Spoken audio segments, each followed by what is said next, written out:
በመጽሐፍ ቅዱስ ላይ የትኛው ነብይ እግዚአብሔርን አባቴ ነው ብሎ ጠርቶት ያውቃል? እግዚአብሔርስ የትኛውን ነብይ ልጄ ነው ብሎት ያውቃል? ወይደር የትኛውም መጽሐፍ ቅዱስም ላይ ቢሆን ቁርአንም ላይ እግዚአብሔር አባትነቱን የገለጸለት ነብይ አለ ወይስ ነብይም ሆኖ ደግሞ እግዚአብሔርን አባቴ ብሎ የጠራው አለ? ነቢያቶች እስራኤል የበኩር ልጄ ነው ብሎ ክርስቶስ ይናገራል። እስራኤል ያዕቆብ ነው። እስራኤል የበኩር ልጄ ነው ይላል። ልጄ እያለ ይጠራል።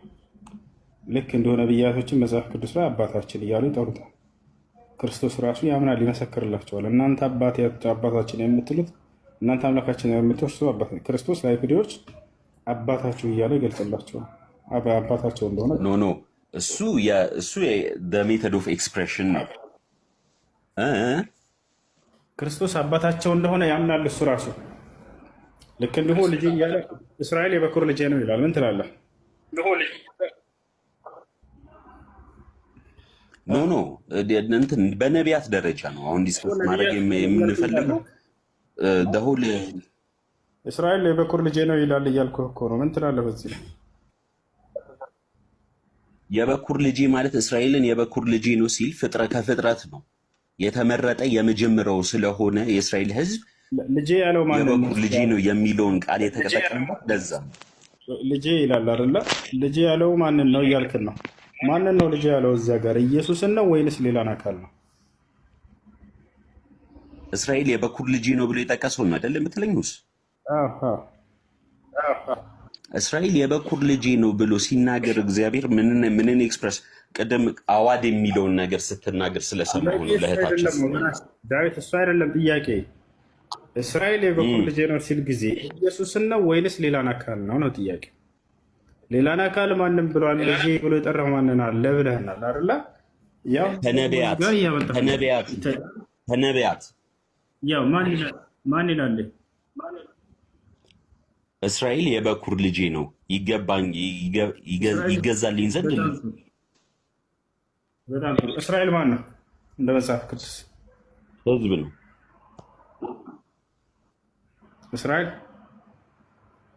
እስራኤል በጣም ጥሩ። ስለዚህ አይሁድ ዝርያ ያላቸው ህዝቦች መጣሪያ ስም አይደለ እስራኤላዊ። በጣም ጥሩ። ከክርስቶስ ውጭ ማንን ነው ልጄ ያለው ብለህናል አይደለ? ከክርስቶስ ውጭ እንዳለ እነዚህን ሁሉ ህዝብ ያመጣሁልህ ማለት ነው። ልጄ እግዚአብሔር የጠራው። አይ ጥያቄን አንዴ ልድገምልህ፣ ይቅርታ ካልተገባባል። ከነቢያት ከላካቸው ነቢያቶች ከእስራኤል አይደሉም እንዴ? ተቀልላል እኮ ነው። ከእስራኤል ከነቢያቶች ውጭ ነው እዚህ ጋር እያለ ያለው ልጄ እያለ ያለው። ኖ ይሄኛውማ ይኸውልህ የበኩር ልጅ ነው ብሎ እስራኤልን ገለጸ ማለት ከፍጥረት የመጀመሪያ የኔ ህዝብ ነው፣ የተመረጠ ህዝብ ነው። ማን ነው እንደዛ ያለው ልጅ ያለው? እንደማለት አውዱን ነው መረዳት ያለብን። አሁን ቅድም እህታችን አውዱ ብለህ ስታስብ የተመረጠ ብለህ ራስህ እየተረጎምክ ነው። ልጄ ያለው ማን ነው ኢየሱስ ውጭ ብለህ ጠየቅከን አይደለ? ያ ነው በነቢያት። አሁን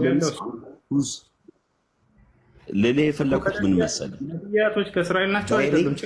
በፈለከው መንገድ መሄድ ትችላለህ። ናቸው። ስለዚህ ነቢያቶችን ልጄ ብሏቸዋል ማለት ነው። ሰላም አለይኩም ወራህመቱላሂ ወበረካቱ። ሰላም እንዴት ናቸው?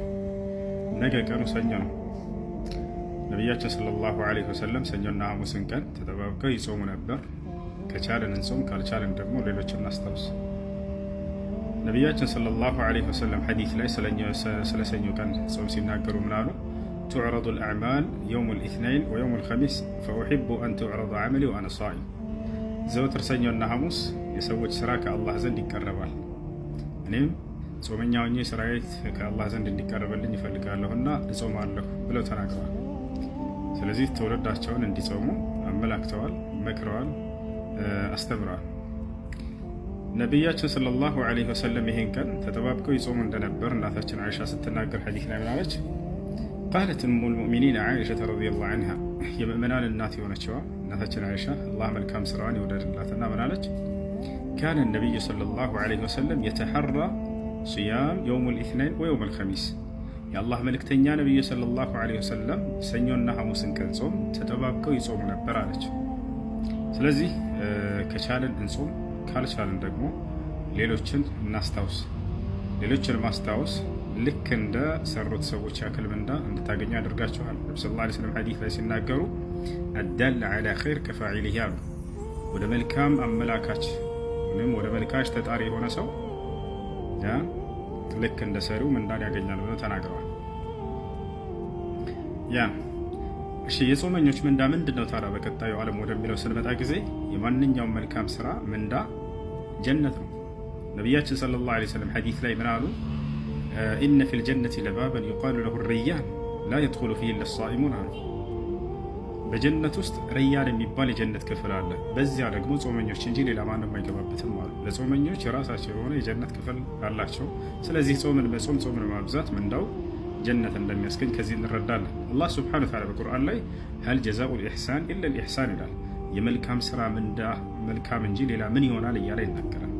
አላህ ሱብሓነሁ ወተዓላ የመልካም ስራ ምንዳ መልካም ነው ሲል ጊዜ ጀነት ነው ለማለት ነው። በሱራ ዩኑስ ላይ አላህ ሲናገር ሊለዚነ አሕሰኑል ሑስና ወዚያዳ ይላል። ሊለዚነ አሕሰኑ ለእነዚያ መልካምን ለሰሩ ሰዎች ሑስና አይ አልጀና ጀነት አለችላቸው፣ ወዚያዳ ተጨማሪም አላቸው ከጀነት ሌላ ትልቅ ጸጋ። እርሱም ምንድነው? ነቢያችን ሰለላሁ ዐለይሂ ወሰለም ተጨማሪው ከጀነት ሌላ ጸጋ ለጀነት ሰዎች አላህን ማየት ነው ብለው ተናግረዋል። ቃለ ነቢ ሰለላሁ ዐለይሂ ወሰለም ወዚያደቱ ሂየ ነዘር ኢላ ወጅሂላሂል ከሪም። ተጨማሪው ትልቁ ጸጋ ከጀነት በላይ የጀነት ሰዎች የሚያገኙት ወደ አላህ ሱብሓነሁ ወተዓላ ፊት መመልከት ነው ብለው ተናግረዋል። አላህ ሱብሓነሁ ወተዓላ ጾሞ ከሚቀበላቸው ያድርገን። የቻላችሁ ጾሙ፣ ያልቻላችሁ ደግሞ ለሌሎች ሼር አድርጉ። አስተርሱ ባሏ የሰለመባት ሴት መጣች። ለምን መጣች? ቱጃዲሉ ሸይኽ ሸይኹን ልትከራከር ነው። ፈቃለት ኢነሃ ላ ቱእሚኑ ቢላህ ኢላ ኢዛ ረአትላህ ቢጡሊሂ ወዕርዲህ።